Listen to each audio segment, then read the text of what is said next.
வெள்ளி கடைசி வினா ரெடியா? ஒரு எண்ணை இணைத்துக் கொள்ளுங்கள். 10 கூட்டி 10 கழித்தால் என்னன்னு கேட்டாங்க.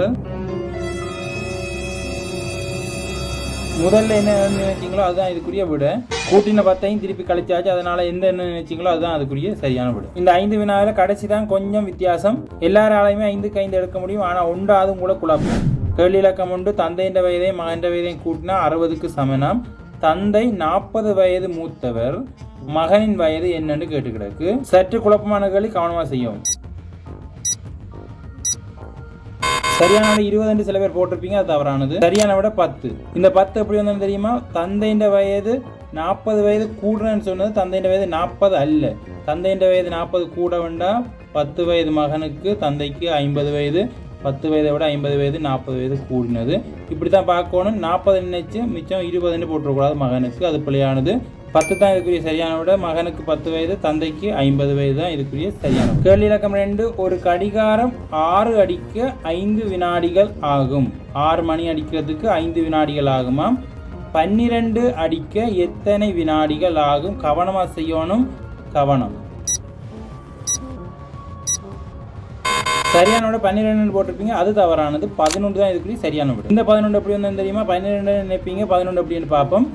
ஒரு கடிகாரம் 6 அடிக்க, 6 மணி அடிக்க 5ஆம். இடைவெளியைத்தான் பார்க்கணும். 6 அடிக்கிறது, 6 மணி அடிக்கிறதுக்கு 5 வினாடி ஆகுது, 5 இடைவெளி வருகுது. இப்போ 12 மணி அடிக்கிறதுக்கு 11 இடைவெளி வரும். அப்போ 11 செகண்ட் தான் இதுக்குரிய சரியான விட. கேள்வி இலக்கம் 3. 30 பேர் ஒருவருக்கொருவர் கை கொடுத்தால் மொத்தம் எத்தனை கை கொடுக்கல்? இதே மாதிரி ஒரு கேள்வி நாங்கள் செய்திருக்கிறோம். நேரடியாக எண்ணி பார்த்து போகிறது கஷ்டம். இதை நாங்கள் ஒரு சமன்பாட்டு மூலம் பார்த்துருக்கோம். ஆன்சர் தெரிஞ்சால் சொல்லுங்க. இதுக்கு சமன்பாடு தெரிஞ்சிருந்தா ஈஸியாக செஞ்சிருப்பீங்க, அல்லது கஷ்டம். சரியான விட 435 தான் இதுக்குரிய சரியான விட. இந்த 435 எப்படி வந்து தெரியுமா? இப்படியான கேள்விக்குரிய சமன்பாடு, அதாவது 30 பேருண்டா அதுக்கு முந்தின இலக்கத்தோட பெருக்கி 2ஆல் வகுத்து விட்டா சரி. 29ஐயும் 30ஐயும் பெருக்கி 2ஆல் வகுத்தோம்டா 435 தான் இதுக்குரிய சரியான விட. கேள்வி இலக்கம் 4. 3 பூனைகள், ஒவ்வொன்றும் 3 குட்டிகள் இட்டா மொத்த பூனைகள் எத்தனை என்று கேட்டு கிடக்குது. சிலர் 9 போட்டிருப்பீங்க, அது தவறானது. 12 தான் இதுக்குரிய சரியான விட. இந்த 12 எப்படி வந்தது தெரியுமா? 3 பூனைகளும் 3 குட்டி விடுது, அப்போ 9 குட்டிகள்லாம் வரும்.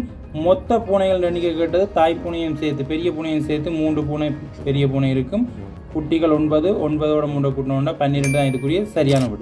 Final question. என்னிடம் 3 ஆப்பிள்கள் இருக்கின்றன, நீ 2 எடுத்துக்கொண்டால் உன்னிடம் எத்தனை ஆப்பிள் இருக்கும்? ஈஸியான கேள்வி தான், ஆனால் அவதானம். கேள்வியை அவதானமாக வாசிக்கணும், அப்போ தான் இதுக்குரிய விட சரியாக வரும். இதுக்குரிய ஆன்சர் இல்லை, இதுக்குரிய ஆன்சர் நெக்ஸ்ட் வீடியோவில் மட்டும். உங்களுக்கு தெரிஞ்ச ஆன்சரை கமெண்ட்டில் போடுங்க. மறக்காமல் 1 வரையாக வந்து சரியாக செய்வீங்களா? 5ஆவதுக்குரிய விடையை கமெண்ட்டில் போடுங்க. இந்த 5 வினாக்கள்லையும் எது உங்களை குழப்பிய? 2ஆவது வினா உங்களை குழப்பியதா?